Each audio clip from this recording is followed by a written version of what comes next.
ඔයා හිතන්නේ මිනිස්සුන්ව පාලනය කරන්න නම් සද්දෙන් කතා කරන්න ඕන කියලාද?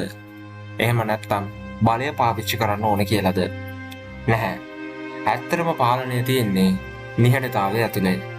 අද මම කියන්නම් අනිත් අයගේ හිත පාලනය කරලා ඔයාට අවශ්‍ය දේ කරන්න පුළුවන් ප්‍රබල මානසික උපක්‍රම 5ක් ගැන.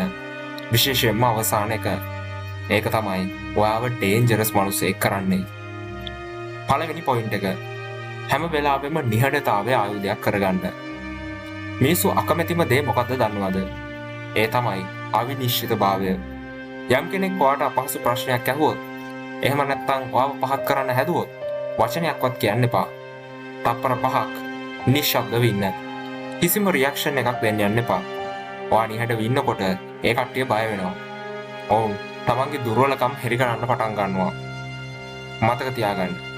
වැඩියෙන් කතා කරන කෙනා තොරතුරු පාවා දෙනවා. නිහඬ ඉන්න කෙනා බලය අල්ලා ගන්නවා. දෙවෙනි පොයින්ට් එක. හැඟීම් රහසක්ව තියාගන්න. ඔයාගේ කේන්තිය, ඔයාගේ දුක, ඔයාගේ බය මේවා අනිත් අයට පෙන්වන්න ඉඩ දෙන්න එපා. කවුරු හරි කෙනෙක් ඔයාව කේන්ති ගස්සන්න හදනවනම් ඒ කට්ටිය උත්සාහ කරන්නේ ඔයාව පාලනය කරන්න. ඔයා කේන්ති ගත්තොත් ඔවුන් ඔයාව පරාජය කරනවා.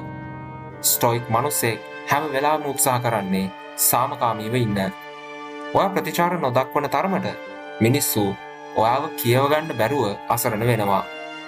ඒකෙන් පාලනය ඔයාගේ අතට එනවා. තුන්වෙනි පොයින්ට් එක. රිවර්ස් සයිකොලොජි පාවිච්චි කරන්න. මිනිස්සුන්ට දෙයක් කරන්න කියලා බල කරන්න එපා.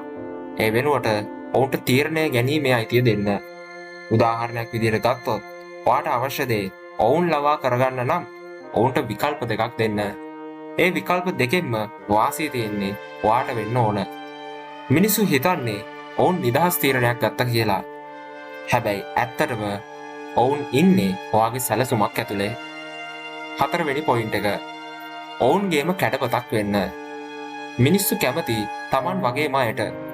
ඔයා කතා කරන කෙනාගේ ශරීර භාෂාව, කතා කරන රටාව සහ වේගය සීරුවෙන් අනුගමනය කරන්න.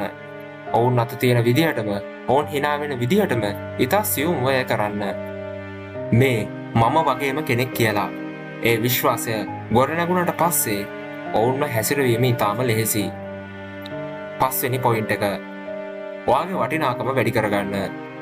හැම වෙලේම හැමෝටම අවේලබල් වෙන්න එපා. ඕනෑම වෙලාවක කතා කරන්න පුළුවන්. ඕනෑම දෙයකට හා කියන කෙනාට ලෝකේ වටිනාකමක් ලැබෙන්නේ නැහැ. මිනිස්සු වටිනාකම දෙන්නේ අඩුවෙන් දකින, අඩුවෙන් ලැබෙන දෙයටයි. ඔයාගේ කාලය වටිනා දෙයක් කියලා ඒ කට්ටියට පෙන්වන්න. ඔයාව ලෙහෙසියෙන් හමු වෙන්න බැරි බව ඒ කට්ටියට පෙන්වන්න. යම් දෙයක් දුර්ලභ වෙනකොට මිනිස්සු ඒක පස්සේ හබා එන්න පටන් ගන්නවා. අන්න එතන නියම බලයක් ගොඩනගෙනවා. මේ උපක්‍රම වැරදි විදිහට පාවිච්චි කරන්න එපා. මේවා පාවිච්චි කරන්න ඕනේ ඔබේ පෞරුෂය ගොඩනගා ගන්න නිසා අනවශ්‍ය මිනිස්සුන්ගෙන් වැඩ ගන්න නෙමෙයි. මතක තියාගන්න. ලෝකය පාලනය කරන කලින් ඔයාගේ හිත පාලනය කරන්න පුරුදු වෙන්න. ජය වේවා.